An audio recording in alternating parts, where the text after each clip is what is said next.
my name is Dom. Welcome back to my channel. If you're new to my channel, I typically make bookish content, movie content, and anything else in between because I like to do whatever I want on this channel, and tonight's going to be movie content. In this video, we're discussing all the movies I watched in July, August, and September. There are 26, so I'm just going to jump right into it. So the first movie I watched in July was a rewatch. It was continuing my Studio Ghibli adventures. If you're new here, I'm trying to watch all the Studio Ghibli movies. So I rewatched Kikis Delivery Service. This movie's about a witch who finally came to her coming of age benchmark, so she leaves home to find another town to be their local witch. Each witch has a special power and Kiki decides hers is flying, so she opens up a delivery service. This movie's really cute. It's a rewatch, so I don't want to go too into it, but this movie's cute. It's just as cute as when I was younger. This is just a feel-good movie to watch while it's raining outside and you have a cup of coffee or a cup of tea and you're wrapped in a blanket and you just want the feel-good feels. The next movie I watched was Garden of Words. This one I have a lot of mixed emotions about. It's very short, it's only 45 minutes long, but,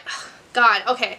It's about a 15-year-old boy and a 27-year-old woman who make a connection with each other at, I think, a gazebo. It wasn't a bus stop, I think. I think it was a gazebo. They would meet up, they would talk, and it was kind of hinted at that there was some romantic attraction, which is what made me uncomfortable. Now, I just have mixed emotions about this movie, because first of all, this movie is visually stunning. I have no words, just watching the rain drip down in this movie was fascinating, because it was just so well done. I have no words, clearly. Just like Your Name, just like Weathering With You, it's one of those movies where every frame can be a wallpaper, because it's just so, and actually I would argue this movie, the way it's made, it's more visually stunning. It's more visually beautiful than his other movies. Except I just like the plot of the other movies better than this one. When it comes down to it, it's just the age gap. A 15-year-old with a 27-year-old, no. And I'm not, I was reading Letterboxd reviews, and from my friends too, I have a few friends who watched this movie, and they all said the same thing. It's just, my thing is, obviously I do not blame the 15-year-old boy. One, he is a child. Two, I remember what it was like being 15 and crushing on a full-grown adult. I had a crush on my photography teacher. And actually, I think his crush on the older woman, his crush was more explicit than hers. His crush on the older woman I thought was just really well done. It reminded me of how I was when I was 15. Now with Yoriko, who is the 27-year-old woman, I'm younger than her. I am 24, and I can't imagine going to a 15-year-old child with my problems like that. But, having said that, however, blah blah blah, she clearly had depression, and her depression was just so well written. It's amazingly written, actually. It hit hard. It reminded me of my own depression, and as someone with depression, I related to her in that sense. I got that the point of the movie was not romance. The point to me, it seemed was just two people finding someone to help them heal. It was just the fucking age gap, and how it was implied that there was romantic interest between both of them. But then again, I said I have mixed emotions. So having said that, the voice acting at the end of the movie was amazing. It sent chills up my spine. I gave it a 3 out of 5 star rating, because usually when I have mixed emotions about something, that's what I give it, because it's not great, but it's not bad either. I have mixed emotions, so I usually give it 3 out of 5 stars. Having said that, we're gonna move on. I watched Only Yesterday, which is the 5th Studio Ghibli movie. This is about a woman who basically just recounts her childhood. It's a slice of, not really slice of life movie, I don't think I'm using that term correctly. The plot is just, here's her life, and the life lessons that she learned. And usually these movies aren't really my thing, but again, wanted to watch all the Studio Ghibli movies, so I did. And I thoroughly enjoyed it. I was actually surprised. I was actually more surprised by the English casting, because I've been watching Ghibli movies in English because I can't find them in their original Japanese. Daisy Ridley, aka Rey Skywalker, she's the main character, and Dev Patel plays the hinted love interest. I just really like the art style. I think it's kind of cute. It's obviously inspired by Hayao Miyazaki's art style, but it's not Hayao Miyazaki's art style. There were some slow parts though, so in the end I gave it 3.5 out of 5 stars. Next was the original 1996 Space Jam. I actually reacted to this, so I don't want to get into too much detail, but I will say, first of all, I'll say what it's about. This is about the Looney Tunes characters who are summoned by some alien, and they're we're gonna beat you at basketball so we don't have to do what you gotta do. They realize it's hard, so they call on Michael Jordan. And as Michael Jordan thrust into the animated world, and I will say, I thought the animation mixed with the live action was really well done, especially given when this movie came out. It had some funny parts, but at the end of the day, it was just a kid's movie.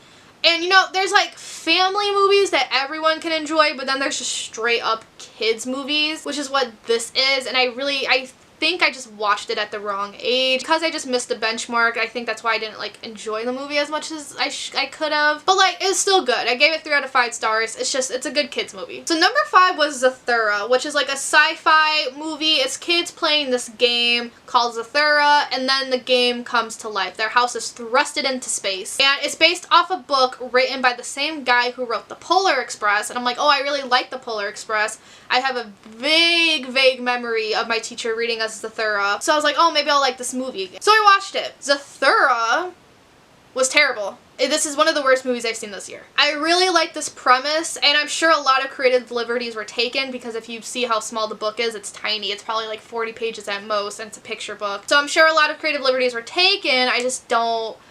It was just, I don't know. I think a lot of it was the acting. Some of the writing was really off. My main gripe with it was the characters. Every single character was annoying. Josh Hutcherson's character was actually almost unbearable. The little boy was almost unbearable. Not as much as Josh Hutcherson's character, but he was bad. He was constantly screaming. And it was just annoying. He would do something that he knew was bad. I know this is just kids being the little shits they are. He would do something that he knew was bad and just start screaming at the top of his lungs about how sorry he is. And it's like, it's like one time, okay, fine, that's just like a sibling. Those are just siblings bickering. That happens. But it took up so much of the movie. And it was obviously supposed to hone in on the point these brothers are annoyed with each other now. And you know, the end of the movie, they were going to be like BFFs, as these movies tend to do.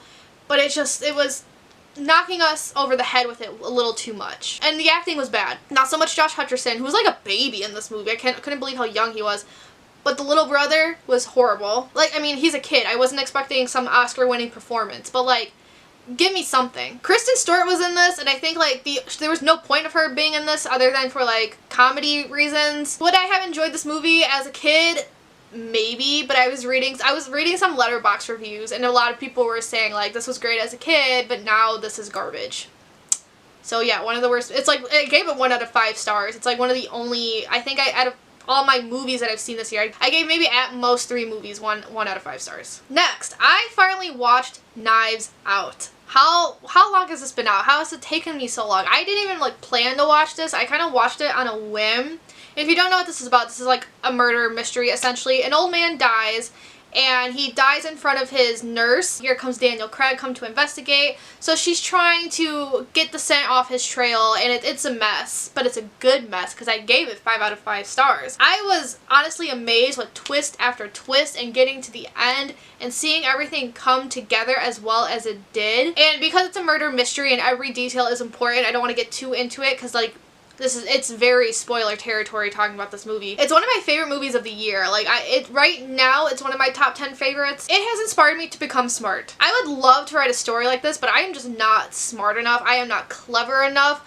How do people do this? But yeah, this is a great movie. If you love murder mysteries, I highly recommend watching this movie because you think it's gonna go one way. You think you have it all figured out, and then you just don't. It just messes with you like that. So the next movie is to continue my Studio Ghibli adventures, and that is Porco Rosso. This is a Hayao Miyazaki film. It is about a man, I think after World War I. It's one of the world wars. It takes place after that. He was an Italian pilot, and then he has a curse that made his head into a pig head, so that's what he walks around with now.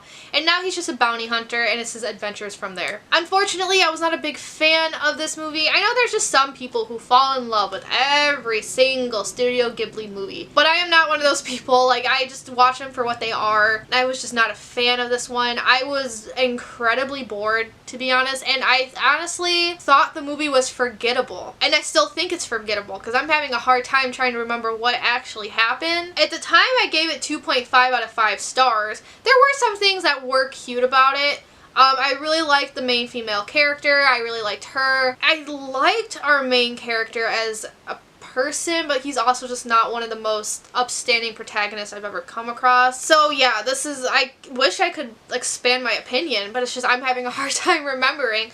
So boring, forgettable, not one of my favorite Studio Ghibli movies. The next one's another Studio Ghibli movie, and I dislike this one even more than Porco Rosso. Porco Rosso was just boring. Like, I don't hate it. This one I kind of hate, and it's Ocean Waves. Honestly, this is the worst Studio Ghibli movie I've seen. I gave it 1 out of 5 stars. It's essentially about 2 teens coming together. The movie starts with them as adults. The man, he sees the woman in the train, and then he remembers his childhood with this woman. So the majority of the movie does take place when they're in high school. And I just did not like our main characters. I didn't like the girl, and I thought the boy was really, really boring. There was nothing upstanding about him. There was nothing remarkable in the slightest. And considering the story is, you know, about them and their lives, if you don't like them, you're not going to like the movie. And I remember thinking the movie was slow. This is another movie that is kind of forgettable, but I remember thinking it was kind of slow. I couldn't wait for it to be over. But also at the same time, during my viewing experience, I felt indifferent, and I remember like staring at the Letterboxd app, debating what I was going to give it. I almost gave it like two stars, but then it's just one of those movies where the longer I thought about it, the more I actually hated it. Hence the 1-star rating. And I don't really know where my deep-seated anger comes from when it comes to this movie. Like, I've definitely seen worse. This is nowhere near the worst movie I've ever seen. I just think at the end of the day, my rating comes from how I feel like this movie was a waste of my time. I could have skipped this. Honestly, like, I could go my whole life without seeing this movie again. I think it's one of Studio Ghibli's weakest movies. And I mean, if you're gonna have a movie centered around a character's life specifically, like, I hope I would like them. Like, Only Yesterday, that was about her life in the little moments. But I liked the movie because I liked her. This movie is about the little moments of the relationship, but I don't like either of them. So, sorry to say that to any Studio Ghibli fans, but this is a 1 out of 5 star movie for me. Having said that, the 9th movie I watched is also Studio Ghibli, and it is one of the top 10 movies I watched this year, and that is PomPoco. This movie is about raccoons, magical raccoons living their lives, because in this universe, raccoons can transform into anything they want. And it's hilarious. This movie is so funny. All the characters are extremely likable. The thing that gets me is that this is by the same guy who made Grave of the Fireflies, so kind of by default I was expecting it to be really sad, and it wasn't. This is like one of the funniest movies Studio Ghibli has ever come out with. It was just cool watching them morph into whatever they could. The one thing I will say is these raccoons have a lot of balls.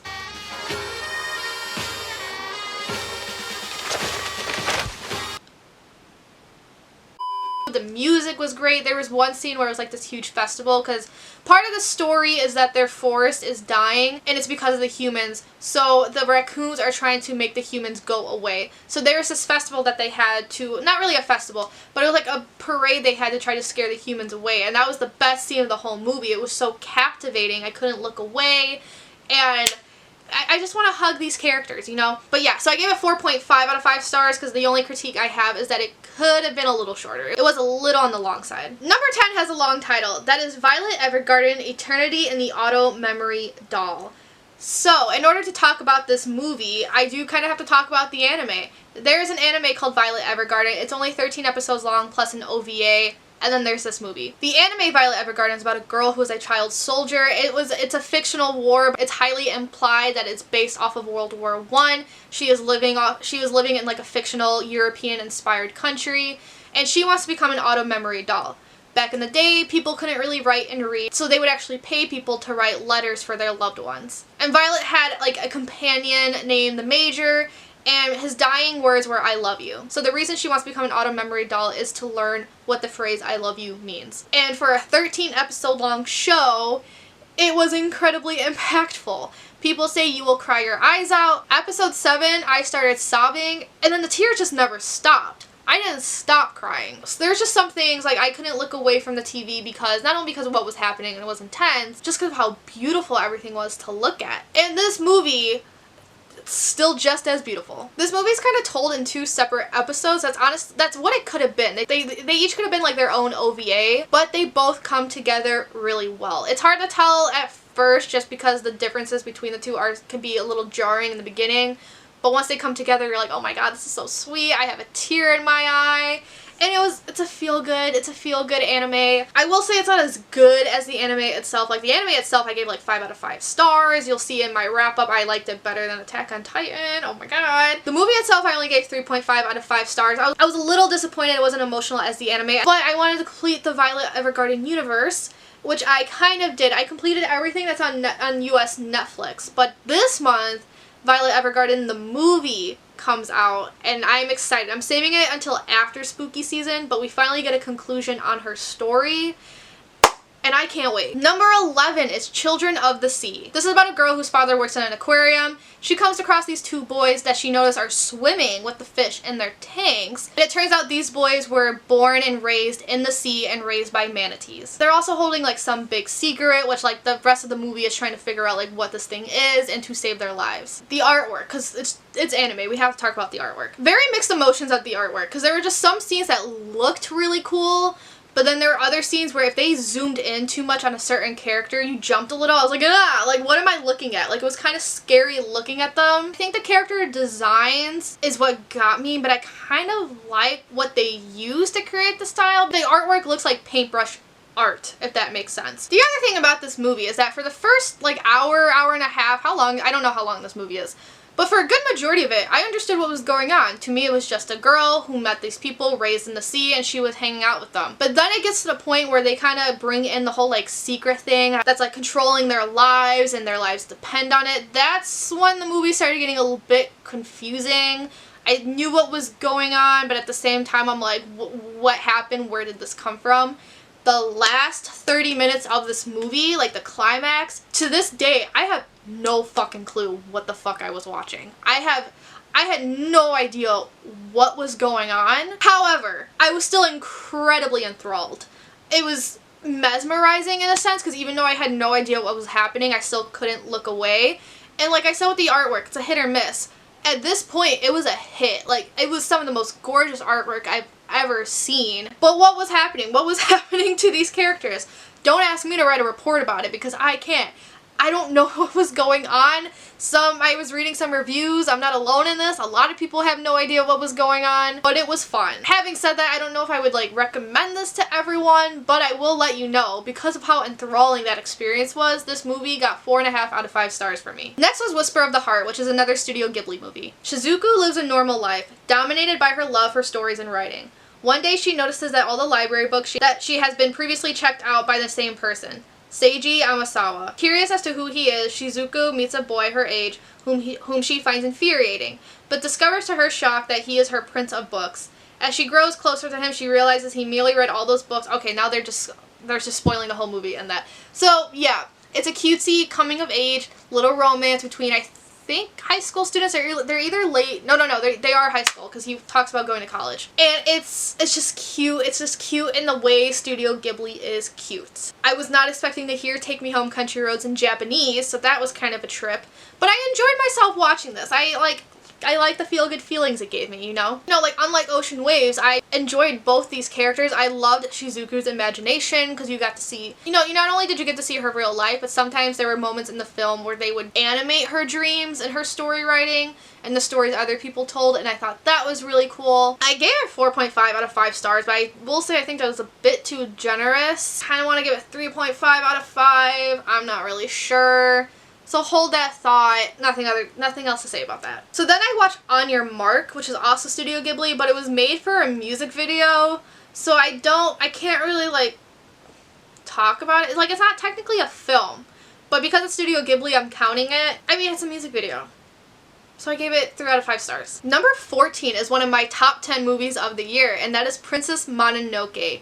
Yes, I finally watched this. I don't know why it took me so long to see this. This movie is about a boy named Ashitaka who is cursed, and he leaves his town to protect his town and try to find a way to get rid of his curse. He meets San, who is the only human that the animals of the forest accept. And this whole story is basically about, the lesson of the story is basically how we should protect nature. This movie, she is beautiful, amazing, gorgeous. Brilliant, incredible, amazing, show-stopping, spectacular, never the same, totally unique, completely not ever been done before. And this was just so, I have no words. Like, it was just so captivating, and the music. I think I've listened to The Legend of Ashitaka so many times, and I'm gonna say it, I think this movie is better than Spirited Away. I said what I said. And I fell in love with every single character, even the villain. Like, I thought, like, she was terrible. Like, obviously I was rooting for her downfall, but, like, I loved her. I loved everyone in this movie. I don't know. Also, I do want to say, people always talk about what's the best ship of all time. Why are we arguing about that when Ashitaka and Sun exist? I don't know if you guys know this, but I am a sucker for, like, rivals to lovers and enemies to lovers. Back when I was 12 watching Avatar The Last Airbender for the first time, I was a Zathura shipper over a Katang shipper. So I don't know why to this day my friends are always so shocked when I pick the rivals to lovers ship over the friends to lovers. Like, that doesn't go away. Therefore, I don't know why we're arguing about the best canon ships of all time, or just ships in general, when San and Ashitaka exist. Like, that scene when they first come across each other for the first time.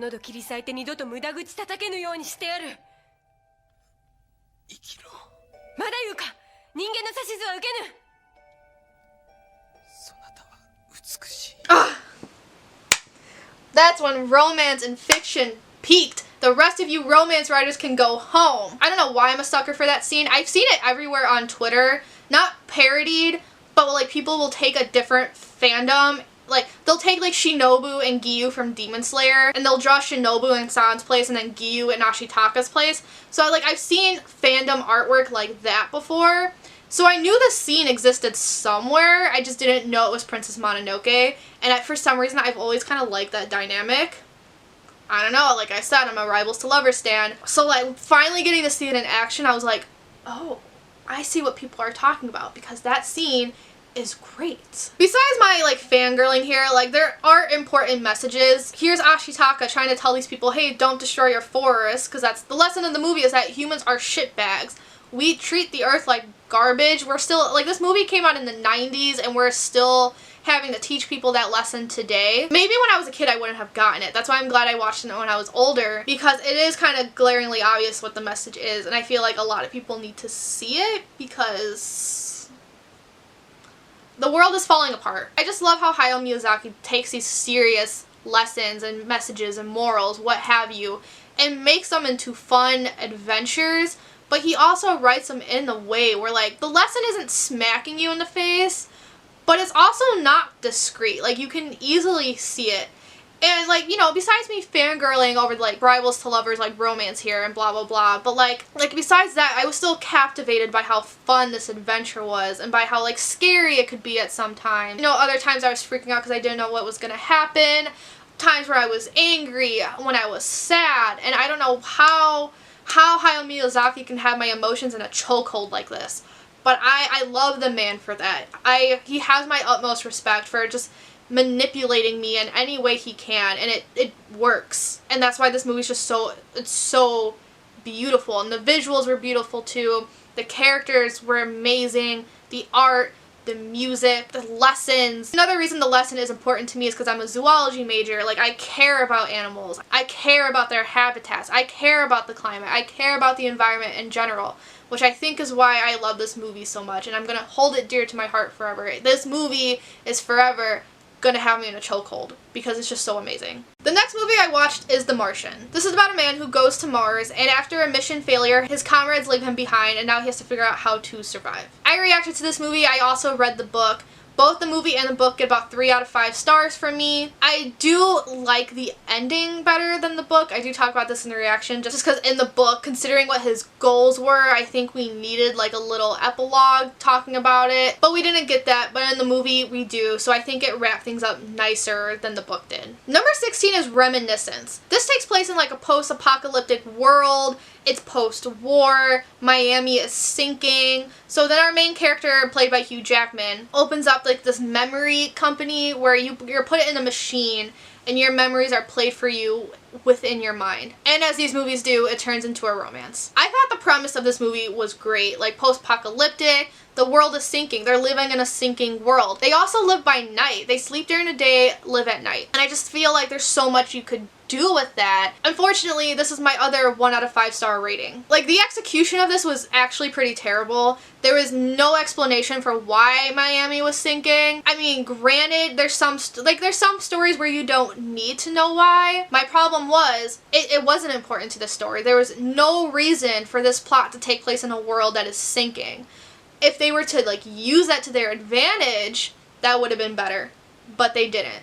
So therefore, I want to know why it's sinking. If you're not going to use it for the story, at least tell me why. I hated all the characters. Our main characters were just so one-dimensional. I didn't care. I didn't like the romance. I didn't think the 2 actors really had chemistry together. And that's sad considering how important the romance is, because this is kind of sort of a spoiler, but the girl disappears. So for the rest of the movie, he's trying to find her. But if I don't care for their romance, why would I care for that story? Another thing that bothered me too was Hugh Jackman's voiceover, just because he sounded as unexcited as I was viewing this film. So that really put me out of place. And it was just boring and way too long. So it made me wonder how a movie this poorly written and poorly received by the public got such a star-studded cast, and cinematography wise was, you know, well made. Like, how did this professional movie turn out to be a professional movie compared to some maybe like trashy indie movie? Like, who got this made is my question. So I looked it up, and it's a woman, which gotta be honest, I was shocked about, because you know how there's just some stories where you could tell they're written by women and others you could tell they're written by men, and I mean that in both good and bad ways. Just the way the romance panned out, I think it was the romance that made me think this. The way the romance panned out, I was expecting this to be written by a man, but it was written by a woman. She was kind of like a no-name. I've never heard of this woman before, and I was like, how did you get this movie made? Sure enough, look deeper into it, she's, I think, the sister-in-law. She's somehow related to Christopher Nolan. So this movie is a product of what should be unsurprising, horrendous nepotism, because if she was really, let's be serious here, if she was not in cahoots with Christopher Nolan, would this movie have really been made? Because this movie's trash. It's terrible. I don't like it. It's forgettable too. You could tell Hugh Jackman was not having fun filming this. He probably just did this for the check. It's shit. It's shit. I wish he chose a better script. Speaking of Hugh Jackman though, he's in the movie I watched after this, which is Les Miserables. This is a rewatch for me. I was going to point out the book, but I rearranged my bookcase, so the book is not directly behind me anymore. But I have read the book. This is my favorite musical of all time, which is why I read the book. I watched this on my birthday because it was a way to celebrate. I did have to work on my birthday, and my shifts are 12 hours long, so it was sad that a day that's supposed to be fun was spent at work. So I decided to celebrate by ordering Chinese food and watching Les Mis. And it was a good time. I love it. I still love it. I love it just as much as I did the first time. So after Les Mis, I think we entered September by now, and I was in the mood for something spooky. So I decided to watch The Fear Street in 1994. I wasn't really expecting anything good. I know it's based off like R.L. Stein's Goosebumps, and I was never a fan of Goosebumps, but I gave it 4 out of 5 stars. I thoroughly enjoyed this. If you don't know what this is about, it takes place in 1994, and there are 2 towns. There's one town where everything good happens to them. There's one town where everything bad happens to them. Bad as in, there's like a serial killer every year. And then just by happenstance, these teenagers get together and they realize that all these murders and other bad things are actually all connected, and they want to figure out why. For what it was, I thought the twists and turns were good. I mean, like I said, I went into this expecting trash, so I was obviously not expecting something like Oscar worthy. But for what it was, which is basically a young adult horror movie, I was pleasantly surprised with the twists and turns, things I didn't see coming. I just like how everything came together. Like, I want people to go into this movie blind, so I don't want to, like, say things that happen. But I was on the edge of my seat. I watched this in the daytime. I'm sure this would have been so much spookier if I watched it at night. But I was at the edge of my seat, and I just could not wait to find out what was happening next. And I screamed at the end because I wanted the sequel. I wanted it to keep going. Luckily, Fear Street 1978 was already out, so that's what I watched next. Because this piggybacks off 1994, I can't really say the exact synopsis of this other than it takes place in a summer camp in 1978. but more puzzle pieces come together. But although they come together, you also have more questions. This is more, like, all three movies are kind of slasher-y. They do get violent sometimes.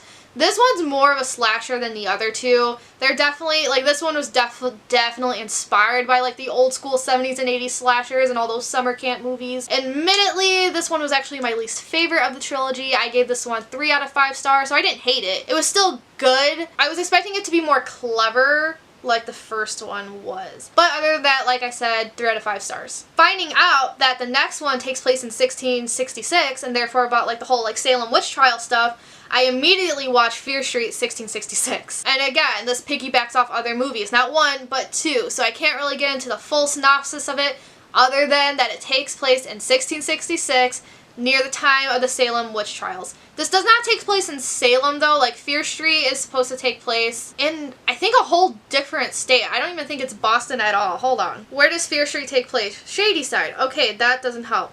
Ohio. So obviously not Salem witch trials, but it was inspired by that. So I was expecting this one to be a 5 out of 5 star viewing.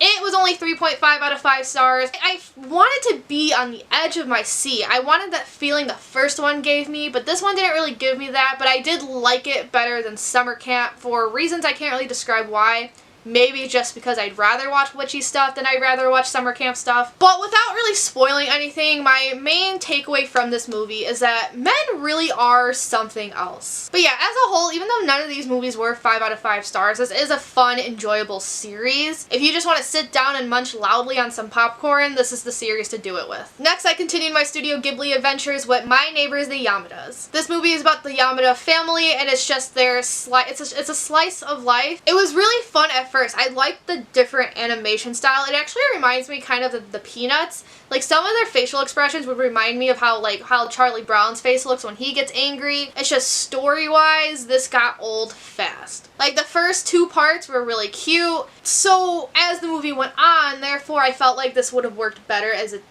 comedy TV show, because it's the story of, like, the little things that make this family quirky and makes them lovable. But then there's just too many little things. Like, it's like, okay, every family does that. We all fight over the TV. How is this different? How is this funny? You know, stuff like that. And then the movie was nearly 2 hours long. I think it's a total of 1 hour and 45 minutes. No reason for it to be that long. It could have been like an hour. I ended up giving it, according to my letterbox, I gave it 2.5 out of 5 stars. That's a little generous. It's just, there's movies that I hate more than I hate this one, so there we are. So then I watched DreamWorks' Joseph, the King of Dreams. This is a story of Joseph from the Bible, his dreams come true. So this was made after Prince of Egypt. If you haven't seen Prince of Egypt, that's DreamWorks' 2D animation movie of the story of Moses. A lot of people love that movie. I love that movie. So people are like, if you like this one, you will like Joseph, King of Dreams. So I watched Joseph, King of Dreams. And it's very, very obvious they were trying to piggyback off the success of Prince of Egypt. And it just did not work.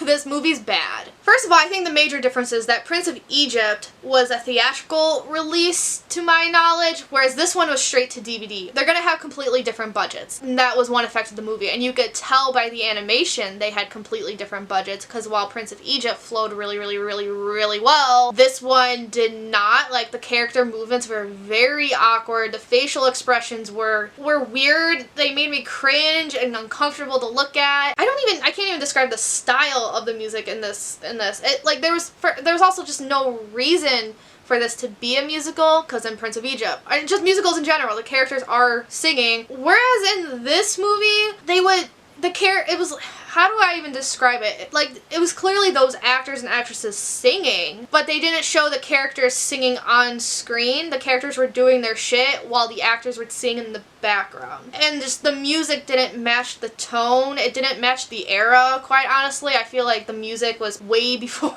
like, the movie came out in the 2000s, and the music they used was pre-2000s. And actually, I feel like the parts that did not have music had better pacing than the parts that did have music.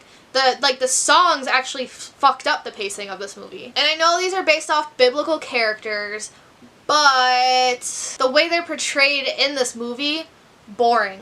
I don't care. Like, this was very disappointing, especially when people were like, if you're a fan of this movie, you'll love this one. And I'm a huge fan of Prince of Egypt. I always feel the need to rewatch it. I didn't like this one at all, and I never want to rewatch it again. But yeah, this movie was just not good. What did I give it? I gave it 1 out of 5 stars. Jodie Benson's in it, the woman who played the Little Mermaid. So I guess there's that. The next movie I watched was a rewatch, and that is Spirited Away. This is Studio Ghibli's arguably most famous movie of all time, and I know for years it was the top anime movie of all time internationally until Demon Slayer Mugen Train beat it out. But if you don't know what this is about, it's about a girl who's moving to a new town with her family. They come across what they think is an abandoned park area, and instead it's a place where spirits dwell, and our main character Chihiro enters the spirit world and things are amiss, and she goes from there. It's her adventures from there. It's a rewatch, so I won't get too deep into it, but it was a fun time. This is always a feel-good movie, but I do like Princess Mononoke better. Disney World actually sells Spirited Away and Kikis Delivery Service merch though. So if you want it, it's at the Japan Pavilion. I think there's Totoro merch too. So you know how back in my last wrap-up I talked about Conjuring 3 and how I didn't like it and it was disappointing because I loved the other two. The other two scared the shit out of me. So it hit me the other day. I've never actually seen Conjuring 2. For some reason, I was under the impression that I have seen it, but then I reread the synopsis recently, and I've never seen it, so I don't know why I thought I did, so I decided to watch Conjuring 2. So this movie is based on a true story, which take as you will, of the Warrens, who are the famous demonologists. The reality of the Warrens is that many people think they were frauds, but when it comes to this movie, there is a suspension of disbelief for myself. I just take it as I do. So the Warrens are called to a family in England because their little girl gets possessed by some demon. She starts talking in this demon voice. So they want to solve the problem. The main problem that the British family has, or the English family has, is that the church won't help them because the church is convinced that the daughter's faking it.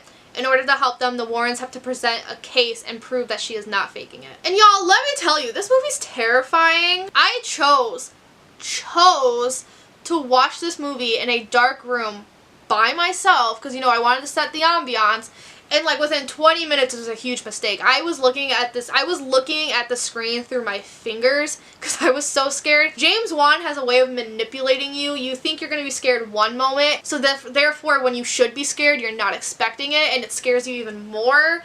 And man, this movie, it scared me so much it pissed me off in the best way possible. Everyone, even the children, had amazing acting skills. Like, I'm sure Vera Farmiga's back hurts from carrying this whole franchise on her shoulders. I noticed with this movie was like the use of the lighting, the use of the camera angles that helped really set the tone. Romance also peaked in this movie. It peaked in both Princess Mononoke and in this one. And it was when Patrick Wilson was singing Can't Help But Falling in Love. And the way he looked at her, the way he smiled at her, and the way she smiled back. Like, I just want someone to look at me the way Patrick Wilson looks at Vera Farmiga in these movies, because I've also seen Vera Farmiga in other things, and her husband, I've seen her in very few things, but everything else I've seen her in, her husband's always a jackass to her, and then you have this man treating her right, and I love to see it. You know what? With Princess Mononoke and Conjuring 2, I think we could just put the whole romance genre away because nothing's going to get better than that. But something I really appreciate about this movie too is that they would take certain things, and rather than have Lorraine and her husband like automatically believe they're real,